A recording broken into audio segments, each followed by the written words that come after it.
Hello, hello, good evening. Thank you for joining us. Hi, Henriette. I see you already. Welcome, welcome. Thank you for connecting. Welcome, welcome. Just going to put in the group there. We are live.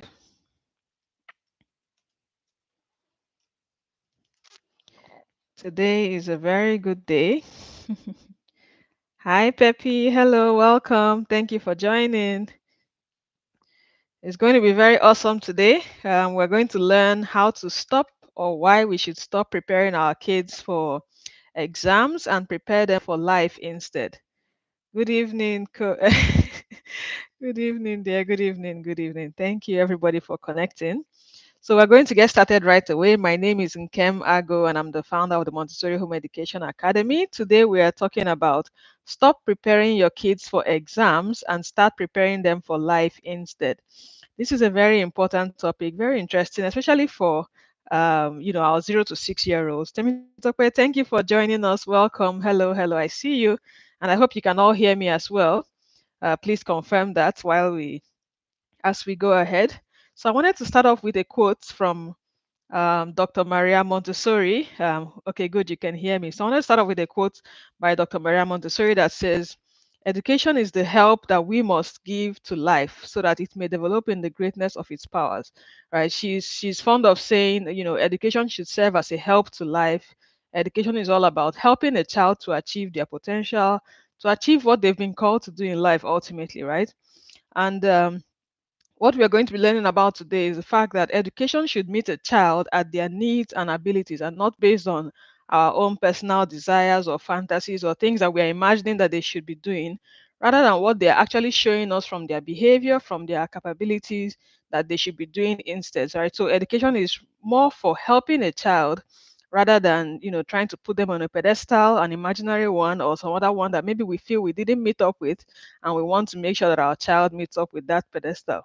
Now, imagine yourself as an adult, and you're looking to change your job or your career or just go into a different field for one reason or the other. Of course, before you even think of the field you want to go into, you're probably going to check, okay, depending on your reason for changing, maybe you want to get more income, or you just feel like where you are is not where you should be, and you're now ready to pursue your interest, which a lot of us, for one reason or the other, could not pursue, growing up, maybe in terms of choosing our basic university courses or whatever courses that we did, right? And now you're looking for a change. You're probably going to be considering, okay, what is it that will help me to thrive now that I want to make this change? Maybe what am I interested in? You're going to ask yourself those questions. What am I interested in? What am I capable of? Because even if you hear that a job pays millions, if you feel that that job is not suitable for you, maybe it doesn't align with your values or it doesn't align with your strengths, you will probably tell yourself the truth that that might not be a very valuable use of your time, regardless of what it promises to offer those who are able to partake in it. So, for the adults, we consider all these things, we check all these things. We also look for what will give us the best chance of success. So now this the same way, even for children. I know it may look as if, oh, we're trying to prepare them for the adults they are going to become. But I think there was a quote, I can't remember the exact person that said it, that children they're already alive. They don't have another life coming later. This is their life currently ongoing. Yes, they might be small, yes, they might be a younger age, but they're already living as it is. So we need to follow them part time where they are, what they are doing, and what they need to be doing, and not just planning for, oh, okay, when this time comes, want to see how they can get to the university and become the XYZ or practice so and so profession. Right. So for children, something that I'll say should serve as a guide. I tag it as three S's to consider, right? Just to help us to remember. And now those S's are skills, strengths, and sensitive periods. So when it comes to the first S, which is the skills, you're going to be looking at when you want to educate them, what are the skills that they need in life? What are the basic skills they need to survive? So, a child, for instance, being able to feed themselves is a very basic skill and it's very necessary, right? So, initially, you may find yourself thinking it's easier to just feed the child. Oh, it's faster. You want to just keep feeding them, and you find out that meanwhile, you find out that from 6 months when they start eating solids, they can actually start feeding themselves if you prepare the food in the right way.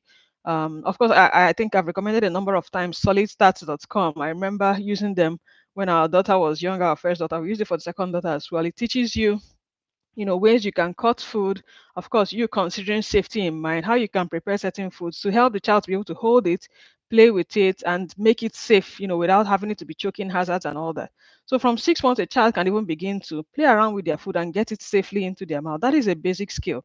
That is education, right? 6 months is not the time you want to start saying, oh, you want your child to maybe start learning mathematics on TV, or doing some screen time so that they can pick some particular language you're trying to learn. No, the education the child needs at that time is how to feed themselves.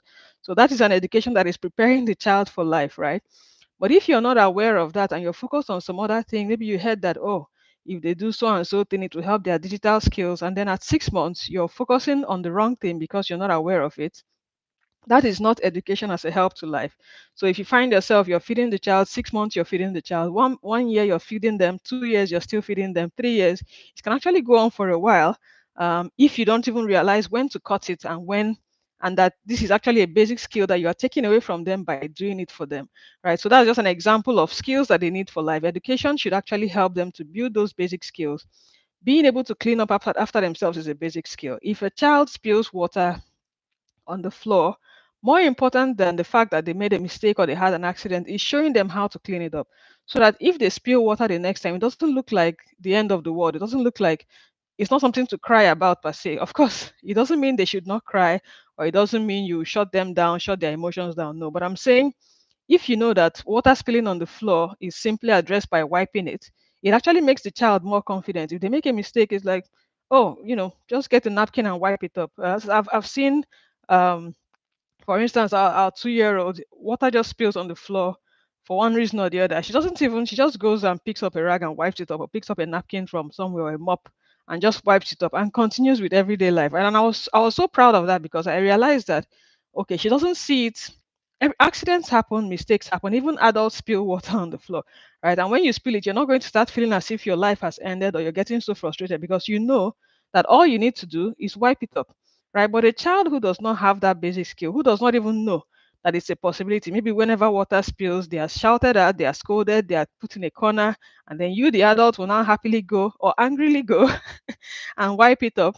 The child has not learned anything. Tomorrow again, they are more afraid of spilling water than they are of even doing the thing that leads to the water spill, right? Because another example I wanted to share, I was transferring oil from a pan to a bottle. And I think while I was holding the pan up, it's a big pan, and it doesn't really have a spout. But I was pouring it into a bottle with one hand, holding the pan with one hand and the bottle with the other hand. Hi, Lucy. Thank you for joining us. Thank you. So while doing it, at the point I realized that, okay, if I continue this way, the oil might spill. So I now use the second hand to balance the pan and then continued pouring in the bottle. And then I asked myself, how did I learn this skill to transfer oil from a pan to a bottle? And then also, as I was thinking about that, I also wondered, how will a child, in this day and age, learn something like this? That looks like it's not a big deal, but it's a big deal, because not everybody can easily do it without having oil spilled everywhere. Now, for a child who may say, they might see me doing it and try to say, okay, they want to have their own turn, our first natural response might be, no, you're going to pour oil everywhere. But that's not the issue. And that's how else are they going to learn if they don't spill a little bit here and there? So what you can do, instead of blocking them off from trying out things that look like it might make a mess, is give them little quantities, let them practice pouring something from one container to the other. That is actually a basic skill. It's a basic life skill, right? And it helps them to feel confident. And that is education, right? That is education that your 0 to 6-year-old, of course, not zero, not one, but your child under 6 can easily pick up that skill if they are allowed to practice, with confidence, and knowing that if there's a spill here or there, they can simply wipe it up.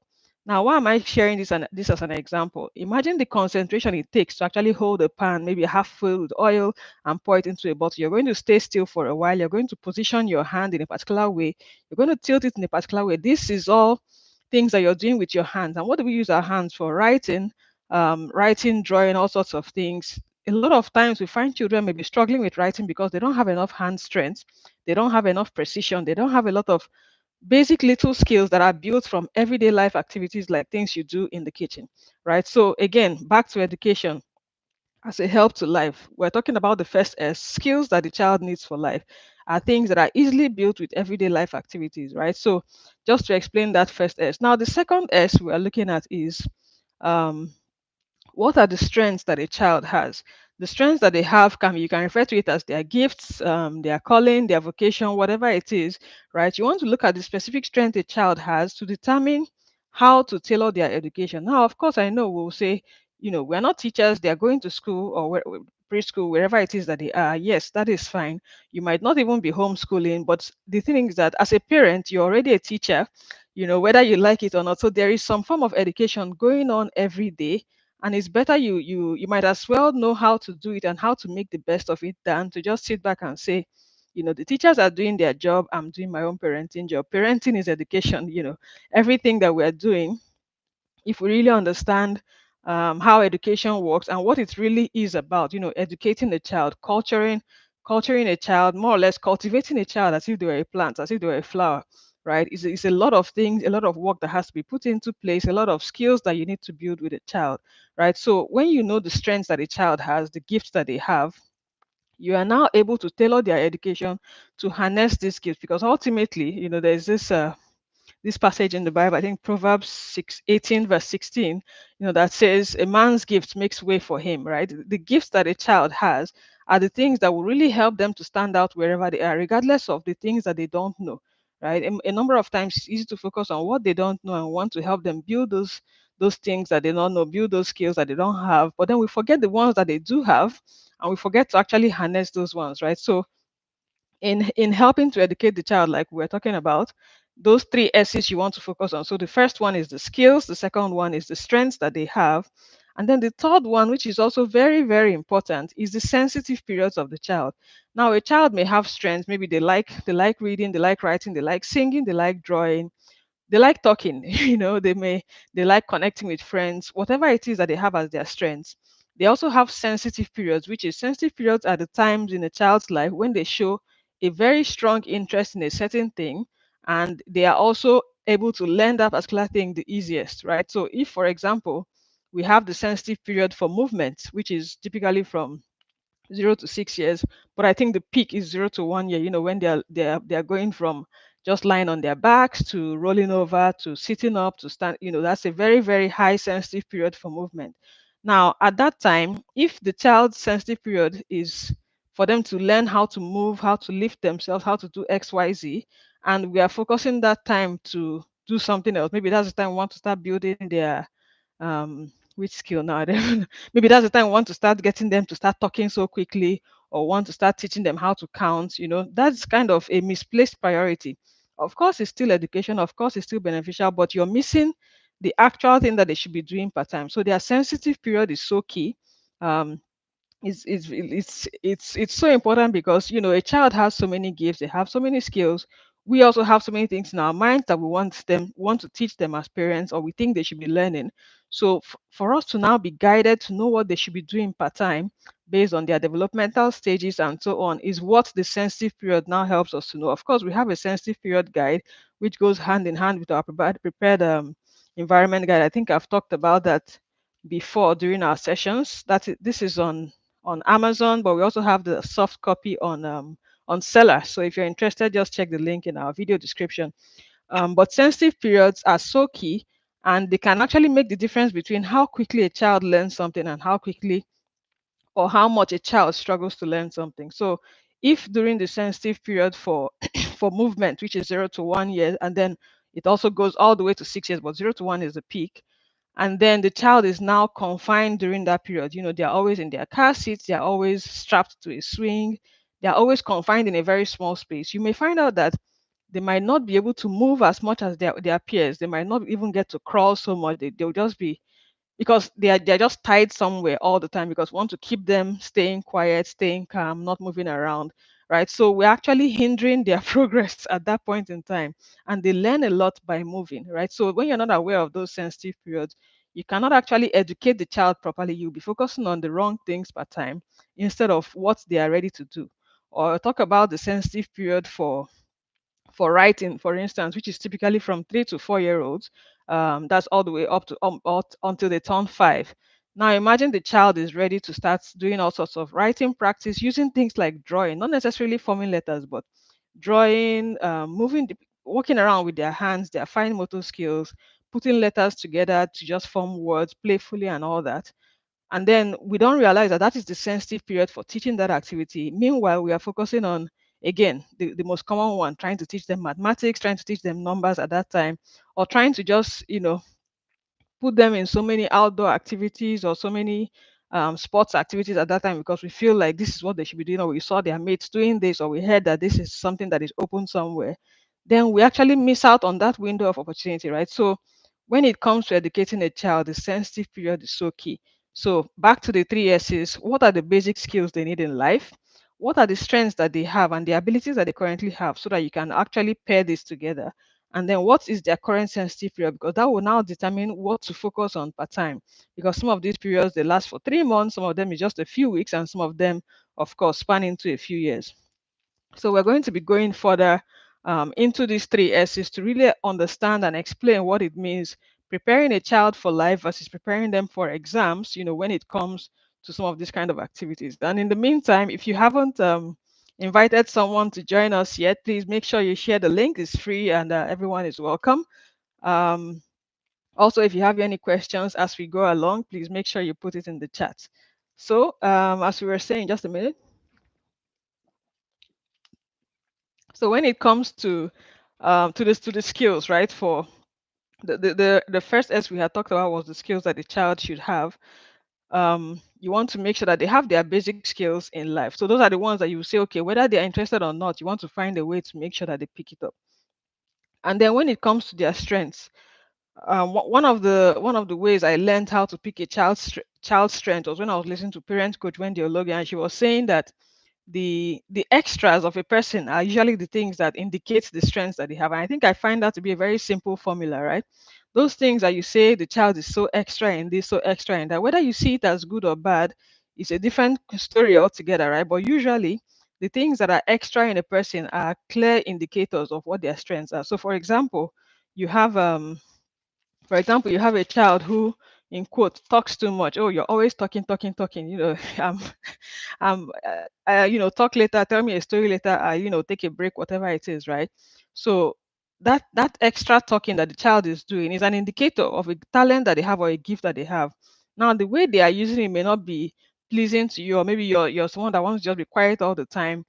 Whether it is compatible with your own wishes or not, it doesn't stop it from being the child's talent. Your work now as a parent is to harness that talent, harness that gift, and then tailor your education to support it, because ultimately it is that thing that a child knows and the child is good at that will actually help them to now blend into, when they are forming teams, or be able to now have value that they can exchange with somebody else. Because when we have friendship really is exchange of value. I think it was also Coach Wendy Ologe that said that, it's yes, a lot of times, oh, you like this person, you like that person, you're friends with the person, but ultimately it comes down to what value are you bringing, right? It mustn't be monetary value, but sometimes it is that thing that you're very good at that is what really makes you valuable, right? As a person, it's not about your appearances, it's not about physical things or very tangible things. A lot of the times about that your gift, it's about that your talent that you're offering to the world, right? So imagine your child has this thing, but then you are not developing it. You're focused on the one you feel that they should have. You need to focus on the child that is in front of you, what you are seeing as their gifts, as their talents, right? And then now see how you can develop these talents to support them. And another thing that I wanted to talk about is when we say um, trying to educate a child, we say, okay, but we want them to grow up to be something in life, want them to grow up to be XYZ, and then we're just focusing on. There's a lot of focus most times on math and literacy. So, mathematics, mathematical skills, and then literacy, whatever language it is that you're learning, basically learning how to read and to write, and that is also fine, right? But ultimately, that's really just a fraction of all the different skills that a human being needs to develop and needs to survive in life, right? So remember, the theme is education as a help to life and not for exams. Because also you would also find out that if you have to prepare for an exam, um, it's very easy to say, okay, these are the things I don't know, these are the ones I need to touch upon, and you prepare those particular aspects. However, when it comes to preparing for life, right, there are some if a child, for example, just suddenly finds themselves in a different place where they're not being pampered, they're not nobody is at their beck and call, a lot of them might just feel so stranded and alone, not because they are not physically capable, but because they have not been educated in a way that they have the right skills to help them survive basic life, basic life at their own age, right? So, for example, a 6-year-old, with all the things a 6-year-old can do, if they have not been exposed, if they have not been educated, or if they have not been trained appropriately, they might actually find themselves, going hungry because they couldn't reach one thing or the other, or they didn't even know that, let's say, food is prepared. They might just think it just appears. There's someone that just magically supplies food in the house and it just shows up. Or they might not even know that their dresses and don't just get cleaned by magic, right? There's no magic wand somewhere, just because they're not even aware of the process that it takes, right? So you want to make sure that the education that you're providing for your child at home is preparing them for life. And the good thing is that when we involve children in everyday life activities, it actually prepares them for school by default, right? But when you prepare them for school by default, you don't prepare them for life. So you find out that it's definitely better you kill, is it one bird with two stones or two birds with one stone? When you prepare them for everyday life activities, when you're in the kitchen with them, when you're in the laundry with them, when you're in the farm, the garden, wherever it is with them, they are doing all the mathematics that they need. They are doing all the language development that they need. They are building their sensorial skills. And these skills are directly transferable to to school activities. But on the other hand, if you focus on school activities where they're basically just doing, 1 plus 1, 2 plus 2, or A is for apple and B is for ball, it is not always that easy to transfer it to, let's say, you leave a child, or maybe a child finds themselves alone um, in a house for one reason, maybe for a short period of time or even for a few hours, nothing bad happened. Of course, that is not acceptable, but I'm just saying, imagine some kind of life changing event, and a child finds themselves in that situation. 1 plus 1 would not necessarily help them. Um, A is for apple would not necessarily help them, but a child of that age who can learn those things is also very capable if they have been trained and raised and educated in the right way with everyday life activities. So I hope we're kind of following, ultimately where this education thing is going and why we should focus on educating them for life, because that is transferable to school life, to school work, to school assignments. But the other way around, if we focus on the other way around, it is not easily transferable to living in the real world, with real people. So another thing I wanted to share with us is that sometimes okay, I think I was talking about that, how we might be focused on, you want them to be have a particular profession, maybe a doctor, lawyer, engineer, whatever, fancy IT, software developer, and so on. But the truth is that even before a child gets to that adult stage where they now become maybe employed or something of that nature, or able to hold a job, there are so many things they can actually achieve even before they get to that age. We have some. So using the example of, I honestly, what I'm just thinking about, using the example of Jesus, in the Bible, at 12 years, he was at the temple, preaching and also listening to the scriptures, right? So at 12, while even though he was learning, he was also teaching, right? He was also making impact. He didn't wait till when he became 30 and then did the 3 years ministry and so on. So imagine that someone was saying, "Oh, when you grow up, that is when you do X, Y, Z." And then the skills that he actually needs, which he's going to build from, at that 6 years, 12 years, 18 years, all the other things he was doing in between was now missed out on because the focus was just on, okay, we are raising this person to be so and so profession, and this is the only thing we want them to focus on, right? And then deviating back a little bit to the extras of people and how those, whether your child's extra is good or bad in your own perspective, why it is very essential to develop it. I also remember the example of St. Paul in the Bible, who was previously Saul and was known for persecuting Christians for so many years. But then that same extra that he had, which was for persecuting people, was now turned around to be the same thing he was using to win souls for Christ. Or the other, I think it was Peter, who was also known to be very stubborn, and then he now became the head of the church. So that his stubbornness, ultimately, you actually need a little bit of stubbornness to persevere in doing good, right? So whatever your child's extra is, if you're thinking of, you don't know what your child's talent is, you don't know what their extra is, start, you don't, or you don't know what their gifts are, start by thinking of that thing you feel like they're always doing too much of. Whether it's some, if it's something you like, I know you might probably recognize it faster. But if it's something you don't like, you might feel as if this one cannot be a talent. So, in fact, if you remember, put it in the chat. What is your child's extra that you have seen? What is your own extra, even as a person? Um, I'll share one of the extras that I know that I had. I think I still have a bit of it when I have time, but please feel free to put your own extra in the chat. What is it that you know is your own extra? People have told you your own extra is too much. One of us, I can tell her for free that her extra is food. I enjoyed eating her food some years back. So your extra might be making food. You love cooking. Your extra, yes, thank you. Thank you for coming out. The extra might be you love cooking, you love food. Some other people, that cooking is like a terrorizing thing for them. It's like, oh, I just want to get through this whole cooking of a thing, right? Meanwhile, another person, you say, oh, they're cooking from morning till night, but that cooking from morning till night can become their vocation. It can food saves life, right? Food saves lives. Food is a basic need. So imagine if you have a talent that is in that has to do with something that is a basic need of life. It means that even that your child at that small age can become a superstar with that thing that they are doing. And of course, it doesn't mean if they become a superstar with what they are doing, you will now forget every other development. You have to also know when to move to the next stage, because sometimes parents get caught up. They see that their child is doing well in something, then they want to push and push until the child now says they are not doing again. This talent, they don't want it anymore. So you have to continue to observe and see, how the child is doing and what they need per time, because that is where you tailor your education to. Okay, Henrietta says she loves reading. That is really great. I think I love reading, but I think I like writing more. I'm not sure which of them is there. My son loves playing ball. Okay, that's really, oh my. They are children that they are. So I think one of I don't think she's here today. She was talking about how the son kept saying he wants to play ball, he wants to play ball. They had to find a football team for him to join. I think it's 5 or 6 there about now.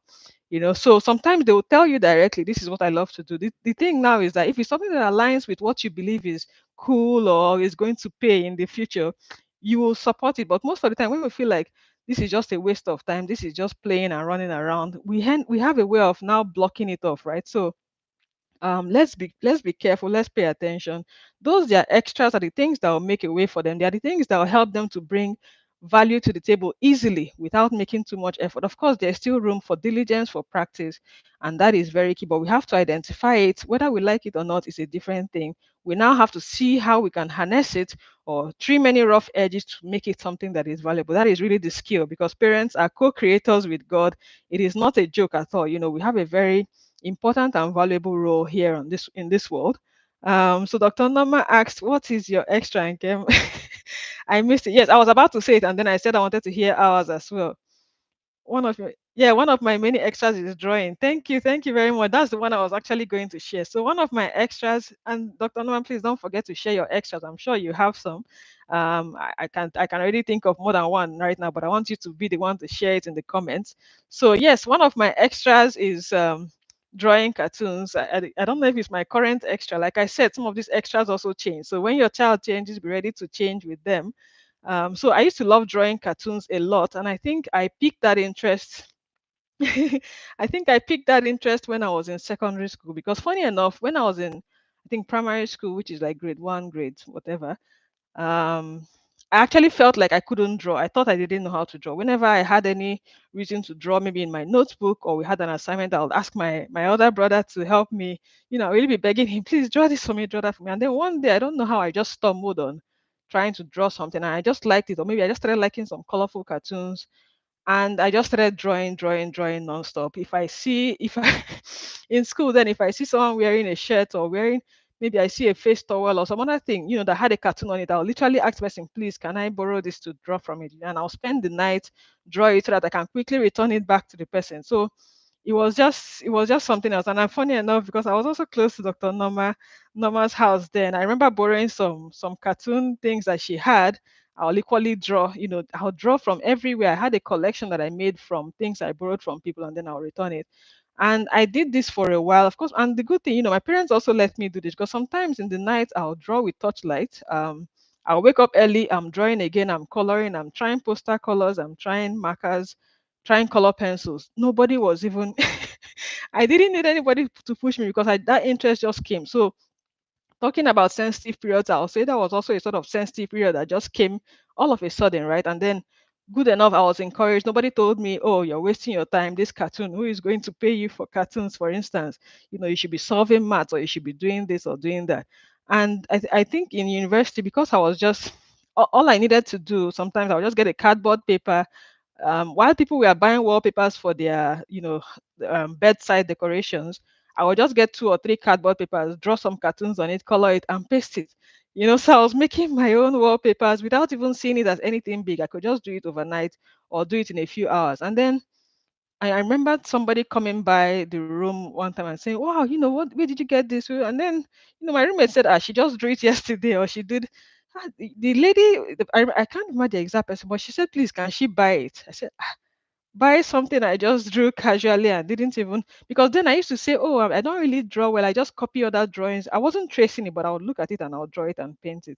So, like joke, she bought it off the wall like that. I said, just take it. I drew I drew it and replaced it the next day. And then another of my friends, that was Dr. Ijoma, she talked about oh, that we can start a business, we can start framing these things and selling it. I said, in fact, maybe if we had, you see, the whole education thing we talk about, if at that time maybe I had some real business skills or business training, which again may not be seen as so valuable as something that a child in quote needs, maybe before 18 years, whatever age I was at that time. But imagine if I had some kind of business skills, maybe I would have had an establishment, of making wallpapers, framing them, selling them, whatever it is. But again, it doesn't even mean it has to last forever. That was also a phase, right? After a while, I was now just framing, giving to people. People even give specifications of what they wanted to do. And it wasn't disrupting my studies because I was doing it during my, let's say, relaxation time, right? So again, I know when it comes to talents, it can be quite easy to pick out like arts and music. Oh, this person can sing, that is a talent. This person can draw, that's a talent. But some of the other talents are not so easy to see. That's why, as a parent, sometimes you have to become a detective and also get rid of the bias that you have that says if it is not this or this, it is not a talent, or if it doesn't look good to me, or if it's annoying me, it's not a talent. As long as it is an extra, it is now left to you to see how to tailor it, to you, to what you need, or to what your child can actually use to help themselves ultimately. And another thing that will also help you to know your talent, let's say as an adult, is if you ask yourself, okay, what would you do if you find yourself in a strange land? You have nothing on you, like no cash or whatever it is. What is that thing you would do to, let's say, that you can only bring out from yourself, from your brain, from your mind, from your own skills to start making an income? So if you can think of anything like that, that is literally a business idea for you. Um, so you can put that in the chat. What is that thing that you would do? Just based on what you know. You don't need to have anything. Just that your skill that is inside you, that cannot be taken away from you. It's literally in your brain and your hands and your skill set. So those are also indications. So let's say for an adult trying to know what is their extra, those are some of the indicators, that will tell you these are things you can do for yourself, right? So still moving on. Okay, so the for parents, I think what I wanted to share is that our skill, as a parent, or the gifts that we have as a parent, I've already shared how we are co-creators with God, but our superpower really is the skill of observation, documentation, and then taking action. And this is basically a cycle that you keep repeating. It's not a one-off thing. Like I said, you observe today, you see that your child loves drawing, you take note of it, that okay, this is starting at age 3 or at age whatever. How can I help them to support that they are drawing interest? Let them draw as much as they want to, as much as they need to. So imagine, for instance, they go to school, maybe preschool or kindergarten, or even grade level, wherever they are, and then you know that okay, they have 30 minutes or 1 hour to practice, do some of these activities. It means that when they come, because in school they've already done a lot of hours of learning, and if they've learned how to concentrate and how to focus, they can actually pick a lot of what they need while they are in school. If they have assignments, that is also fine, they can get through that. But then the rest of their free time that they have at home, this is when you should now allow them to do those hobbies, those things that they are really interested in, to develop those skills. So that would be one of the advantages that you have as a parent, knowing that okay, you have observed this child, you have documented their interest, now you are taking action. Sometimes taking action is simply not doing anything, to hinder to hinder their growth or to hinder their progress in that thing that they are finding very interesting per time. And of course, it also changes. So that's why you won't just observe, document, and take action, and then you just hands off. Because in the next couple of months, if you observe again, you're going to see that there's another difference. So ideally, you shouldn't even wait a couple of months. If you can, you could do observation every week. Of course, in the home education program, the Montessori home education program that we do, that is currently ongoing, we have the observation journal where you can actually observe your child every day. You can write, even if it's one line, or you saw your child doing this today, or you try to show them how to do so, and this was their response. Those are all observations. By the time you go through your journal within 1 week or 1 month, you will see a trend. You will spot something that you might see. Okay, there's a pattern actually emerging here. They are showing interest maybe in a particular language, or they are showing interest in music, or they're even just showing interest in, they are asking a lot of questions. What is the nature of the questions that they are asking? Right. So observe, document, take action, and repeat, every week. Pay attention, see, and most importantly, you want to write down these things, because by the time you have 3 4 weeks going, you know how children, how fast they are growing. You're going to forget a number of these things, and then later on you will now remember that, there was even a time the child mentioned this or seemed interested in that, and I completely forgot what I said I was going to do to help them develop that skill. Right. So when you observe and you know your child, and it's just like a plant, right? Every plant has a typical life cycle. Every tree has a typical life cycle, from the seed, or if it's a stem that you if it's a is it the root now or the stem that you plant, whatever it is that you plant, right? You plant it first, then it begins to sprout, you water it, blah blah blah, it goes on, right? There's a typical cycle. However, the kind of plant will determine where it is going to be planted. If it's a flower, the type of the season that you have to plant it, this will all vary, right? Because in this world, we can't have just one type of flower, the same way we don't have one type of human being. So that's why it's a very big mistake or error to try to raise every child in the same way, even children within the same home. Someone was saying, I think it was a video that I was watching or somewhere I was reading it up, and someone was saying that even the parents might even say, "Oh, we raised you both equally. You just chose to go this way, and the other, your sibling went the other way." But the truth is that even parents within the same home, the way you raise the first child, as much as you might think is the same you that is raising, as long as you're changing, you're growing, it's not the same way you raise the second child. Yes, you might have your standards, you might have your formats, but you're not even the same person you were 3 years ago. You're not the same person you were you are at this age, and so on. So even within the same environment, right, there are changes taking place. So ultimately, know the child that you have and do your best to raise them in the way that is suitable for them, for their own progress, because you want to educate the child to help their own life. Education as a help to life. It is not, that's why sometimes, even though we have curriculums, it is really just a guide. Like I said, a plant has a typical life cycle, right? But each plant is still different in its own specific way, how it goes, right? And then another example, a book that we were reading in the library when I went with our daughters some weeks ago. It was talking about a butterfly and a bee, and the bee was teaching the butterfly about pollination and how it moves pollen from one flower to the other. And it was a very, like, it started off as a casual story. I didn't even realize where the story was going. But each time the bee will say, "Oh, normally we do this, we step on the flowers and then the pollen drops here." Then the butterfly says, "Oh, but I can't do that. I don't have sticky legs like you." And then the butterfly goes and puts glue all over the body and now becomes too sticky. And then the bee says, "No, you don't have to be like me. Just be your butterfly self, da da da." And I think at some point it now got to a stage where the bee told the butterfly that, okay, there's a particular job that needs a to be done by a butterfly, and the the it cannot be done by a bee because the bee can only do short distances or something of that nature. And then the butterfly was like, "Oh, really? So there's something that only me can do and you cannot do, right?" So a bee can go fast.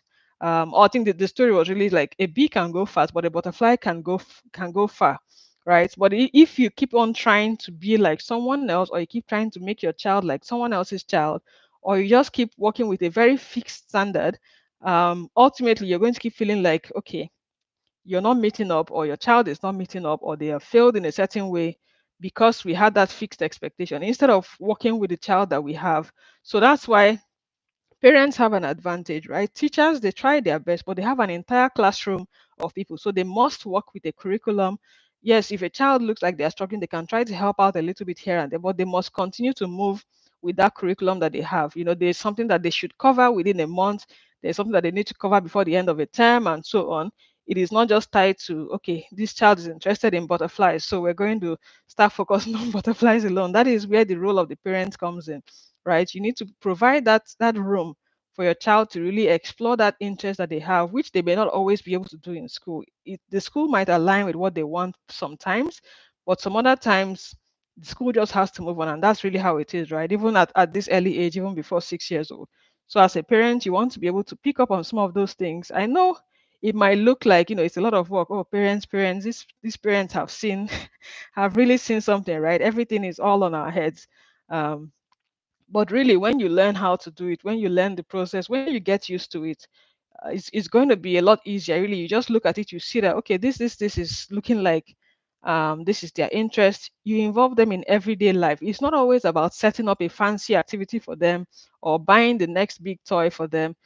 Most of the time it's really just about involving them in everyday life. Everyday life is that thing that you're doing, right? So if you have a routine in your house, instead of saying, okay, the child is going to do XYZ, you tell yourself the house needs XYZ. Maybe we need to do cleaning today, or we need to do cooking today. So this is how the child is going to get involved with this and this activity. And then if in your mind you already know that by them doing this activity, they are building those same skills that you're looking for without that extra planning, it even gives you more courage and more confidence as a parent. So ultimately, we need to remember that when we are preparing children, trying to educate them, exams ultimately come and go, right? But life is ongoing. It does not wait for you. It doesn't stop. At every point in time, the child is living life, and they need to be able to survive that life that they are living, right? So I wanted to also share, for example, or to clarify, what does it mean to really prepare a child for exams versus preparing them for life? So I'm going to share some real life examples so that we'll see how we might be focusing on exams without even knowing. And then if we are focusing on life, and we're also aware of that. So one example would be trying to force your child to learn reading maybe at an early age. You want to be able to say, oh, my child started reading at 1 year, or my child started reading at 2, or started reading at 3. Like, if you find yourself with that timeline just because you feel it sounds fancy, or because you feel it sounds genius, or because you feel it makes your child sound gifted, then you might be missing the point. And if you miss the point in that way, it will also impact the way you will go about teaching your child. If, on the other hand, you observe your child and you see that they are picking a lot of interest in books, they're even directly asking you, oh, I want to learn how to read, or teach me how to do this, or teach me how to do that. Then it's a different ball game, because now you're going to work at their own pace. You're going to show them the things they need, and they will also be ready to learn and ready to listen. It may look as if, oh, if I wait until my child is ready to learn, they will not learn anything. But the truth is that, if because we haven't discovered how to really, will I say, tailor things to their interest and still achieve the learning goals or educational goals that want to really pass across. So if your reason for trying to get your child to learn how to read is so that they can pass one reading competition, or you're trying to get them to learn spelling so they can go for a spelling bee and make you proud instead of making themselves proud, then you might be missing the point. Instead, what you should focus on is reading to them, because when you read to them, when you tell them stories, you're actually giving them, helping them to see real life benefits or real life fun ways that reading is beneficial. If you involve them in everyday life, like writing your grocery list or writing things that need to be done in the house, you're helping them see that, okay, it's good I learn how to write so that I can also write this for myself tomorrow. If I want to write a story, or if I want to write what happened to me, or if I want to write in my diary or my journal, I'll be able to do it. So you might now see them, when they see you doing this a number of times, and if it's something that they're interested in, maybe they're interested in cars or they're interested in sports, and they even see you writing about it, right? Or trying to draw a ball, or draw a car, they might now say, oh, can you show me how to do that? Because you found a way to intersect their strengths, their sensitive periods, with the basic skills that they need. So the basic skill is the skill of writing. Of course, writing is very helpful in communication, right? So the basic skill you want to teach them is writing, but then you know that they have their strengths is maybe maybe playing with cars. And then you know that the sensitive period that they are in, you know that they're in the sensitive period for writing, but for some reason they're not, maybe they've gotten a bad relationship with writing, they just don't want to hear about it. Now, as a parent, when you know about those three S's, the skills, the strengths, and the sensitive periods, you now find a way to link their strengths and their gifts with the sensitive period that they have, which is writing, and then the writing skill. So you now write about things that they are interested in, or show them how they can write on a board, or draw a cow on the board, or draw a ball, on the board. And then all of a sudden it becomes very interesting and colorful. You can use different colors. Now they're not even seeing it as learning how to write, they're just seeing it as drawing my favorite toy on the board, or playing with my favorite activity, or writing a story about my favorite thing. So you've been able to intersect, use your knowledge of the three S's, the skills, the strengths, and the sensitive periods to connect with your child and educate them in what they need per time while building an everyday life skill, right? But if you are focusing on exams, or focusing on some kind of timeline that you have written somewhere, you won't even have the patience to start thinking of cars or drawing board. It's like, what?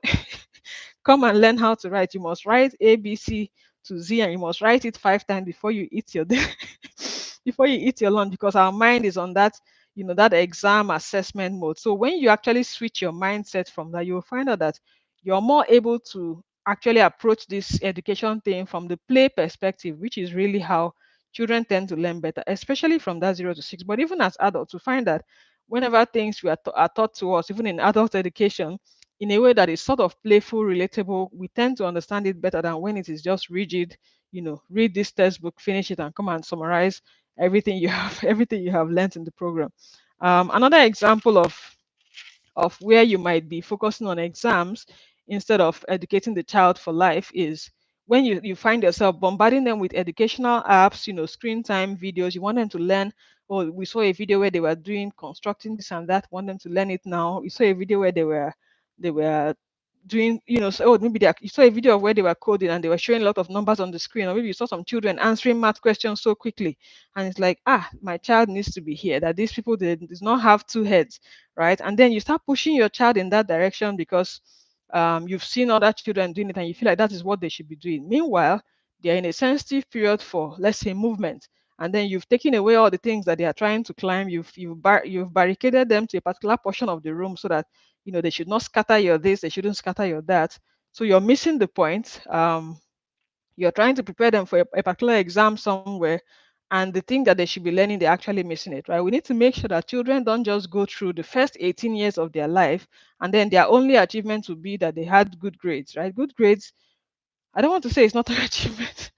Good grades is good, yes, but it's actually it's good grades are like a side product of good education. Like, if you educate the child for life, they would actually naturally get good grades, right? Because when you have trained them on how to concentrate, on how to move, how to coordinate their movement, how to do things in the house, it actually helps them to be confident. When you've trained them to be social, to be polite, their grace and courtesy, these are things that ultimately translate to good grades, because when you now need to focus in class, when you need to pay attention to the authority in the school, when you need to listen to your teachers, or when you need to ask questions, these are skills you would have that will also support your good grades. So you would actually benefit two ways when you educate the child for life than when you educate them just for an exam that um, they might not end up translating to any real life activity. I know there used to be jokes then when you'll be doing square root of x, y, of one number or the other, or you're finding the differential, and then people will be asking, how am I going to use this in everyday life?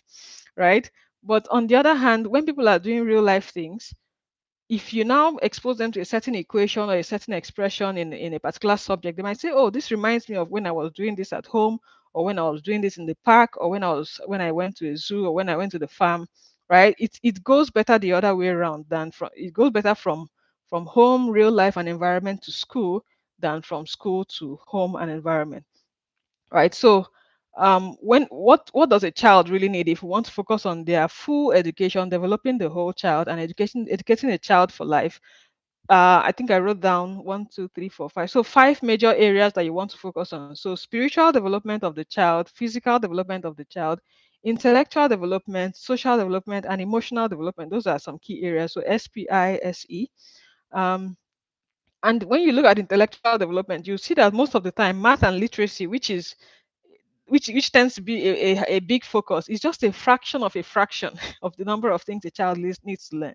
We talk about spiritual, physical, intellectual, social, and emotional. So intellectual would be 1 out of 5 areas that a child needs to be developed on. And then within intellectual, you now have math and literacy. So that's even fraction of a fraction. So when you're just focusing on training a child for exams, you're minimizing the potentials that a child has by just focusing on a very tiny bit, a tiny drop in the big ocean of things that they can be doing. So involving them in everyday life is key.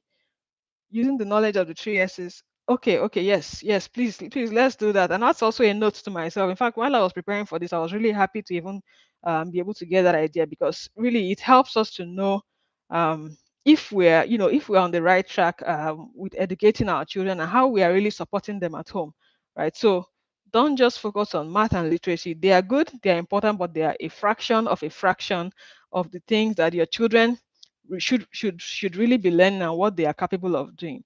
Um, so education of even another Montessori quote I wanted to share with us just before we round up is that the education of even a small child does not aim at preparing him for school, but for life. So it is even more critical for your 0 to 6 year old that you educate them for life than for school. Because again, there's another quote, give me a child until they are 7, and I'll give you the man that they will be, or something of that nature. So that this age that you have, I know most of us that are, joining these sessions have children in that age range. That is such a powerful age range, 0 to 6. That is up until they turn 7, and we don't want to play with it. It is not a time to be giving them, all these hard timelines for cramming things. They need to understand, and the best way to understand is with reality rather than with fiction. So that's why this is not the time for them to be playing video games or watching cartoons that are so out of touch with reality, they can't even relate it to real life. And before you know it, you're now trying to explain, oh, this is real, this is fake, this is this is that. Meanwhile, they have real life things that they should be learning from, and they haven't even seen half of it. Some children now, if they haven't even been exposed, maybe they haven't even touched a tree before, they just see it from far when they are driving in the car.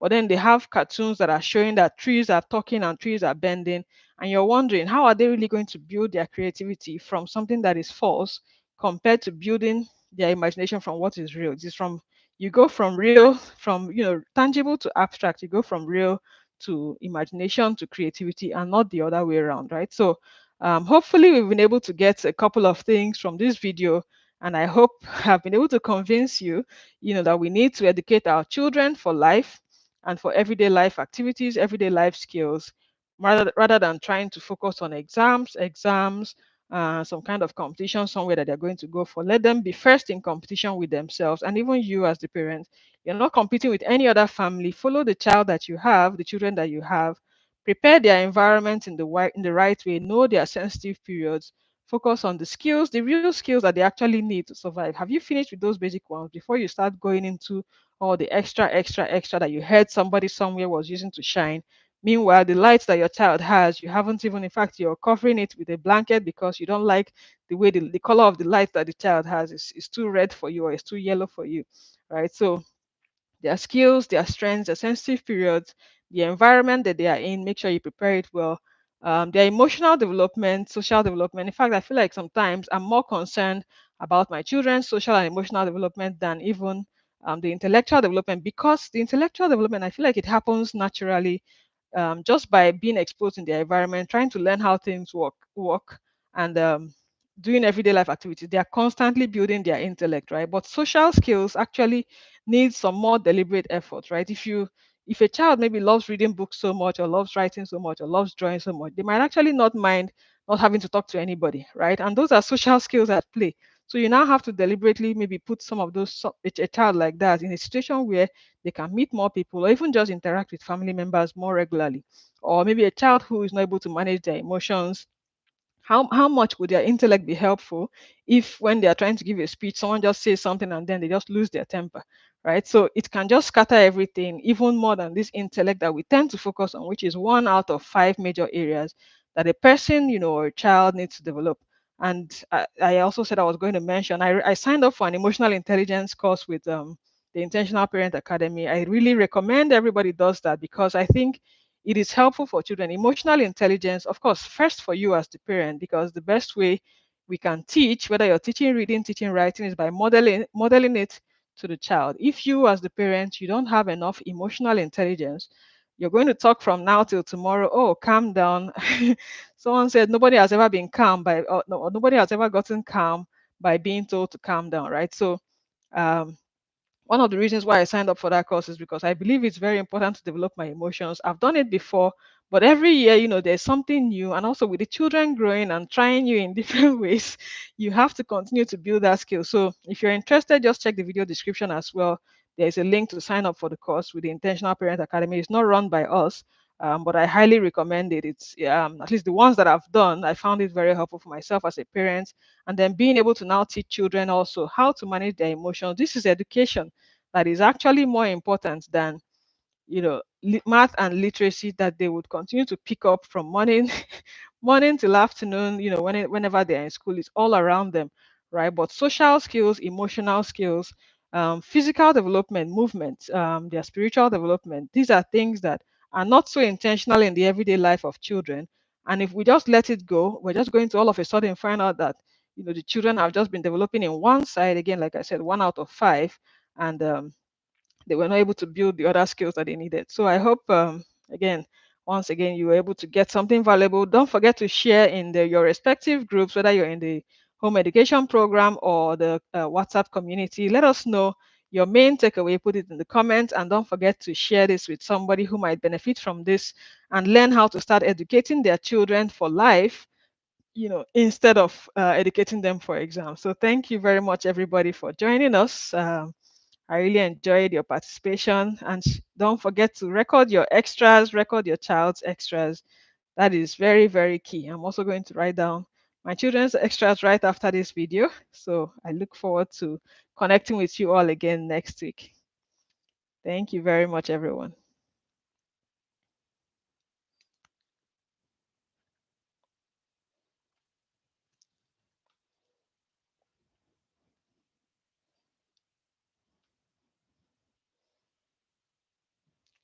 All right. Take care and enjoy the rest of your day. I'll put the relevant links in the chat.